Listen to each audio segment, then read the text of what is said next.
ស្ដីអ្នកទាំងអស់គ្នាតើអ្នកទាំងអស់គ្នាមានឆ្ងល់ថាតើហេតុអ្វីបានជាមនុស្សរស់នៅជាមួយឆ្កែហើយច្រឡំឆ្កែរស់នៅជាមួយមនុស្សអ្នកទាំងអស់គ្នាចង់ដឹងអូខេតាមដានវីដេអូនេះជាមួយខ្ញុំទាំងអស់គ្នា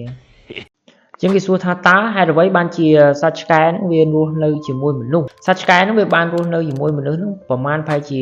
15000 ទៅ 30000 ឆ្នាំមុនឬក៏តាមការសិក្សាខ្លះវាអាចយូរជាងហ្នឹងក៏ថាបានកាលពី Gen Dinosaur មនុស្សរស់នៅជាគោលសម្ព័ន្ធដើម្បីដើរប្រមូលអាហារហើយកាលពីដើមសត្វឆ្កែសប្តាហ៍ថ្ងៃហ្នឹងវាមិនមែនជាប្រភេទសត្វឆ្កែដូចឥឡូវហ្នឹងទេវាគឺជាប្រភេទបព្វបុរសរបស់វាគឺជាប្រភេទឆ្កែចចកហើយឆ្កែសម័យយើងឥឡូវហ្នឹងវាជាប់ខ្សែស្រឡាយជាមួយនឹងឆ្កែចចកបុរាណហើយមានប្រភេទឆ្កែចចកខ្លះហ្នឹងវាមិនសូវខ្លាចមនុស្សទេដល់អញ្ចឹងទៅវាក៏ចូលទៅចិត្តមនុស្សសម័យពីមុនហ្នឹងដើម្បីទៅរកអាហារនិងកាកសំណល់ស៊ីហើយមនុស្សក៏ចាប់ផ្ដើមទទួលយកវា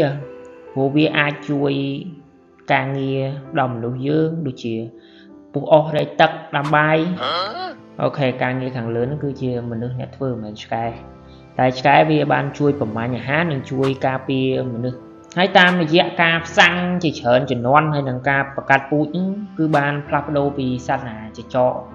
ដែលរស់នៅក្នុងព្រៃហ្នឹងមកជាសត្វឆ្កែដែលយើងស្គាល់សប្តាហ៍ថ្ងៃនេះអាលុកអាពីលអាឡាក់គីខ្មៅ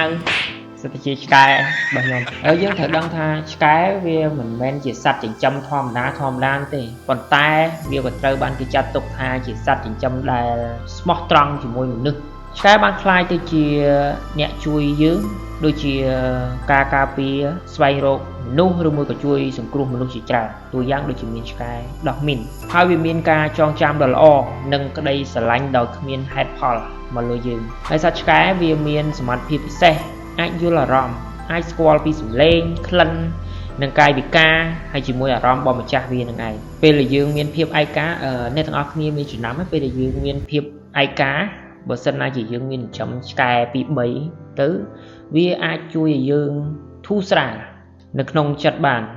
ខ្ញុំក៏យល់ថាអញ្ចឹងដែរអ្នកទាំងអស់គ្នាព្រោះថាសត្វចិញ្ចឹមជាពិសេសឆ្កែវាគឺជាមិត្តដ៏ស្មោះត្រង់មួយរបស់យើងអញ្ចឹងទៅ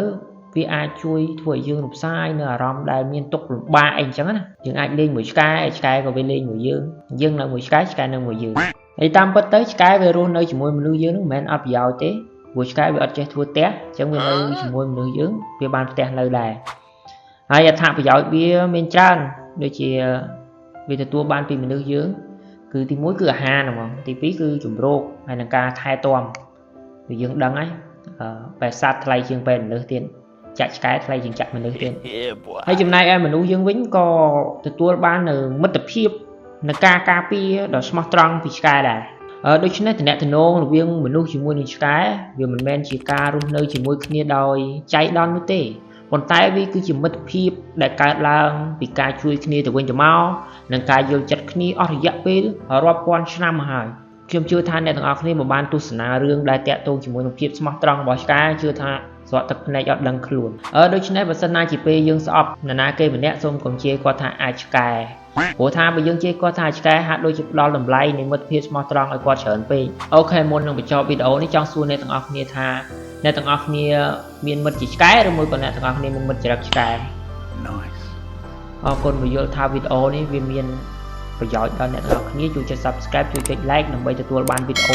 ថ្មីៗបន្តទៀតអរគុណស្រឡាញ់ឆ្កែបានតែហាមព្រុសតាមឆ្កែបាយបាយ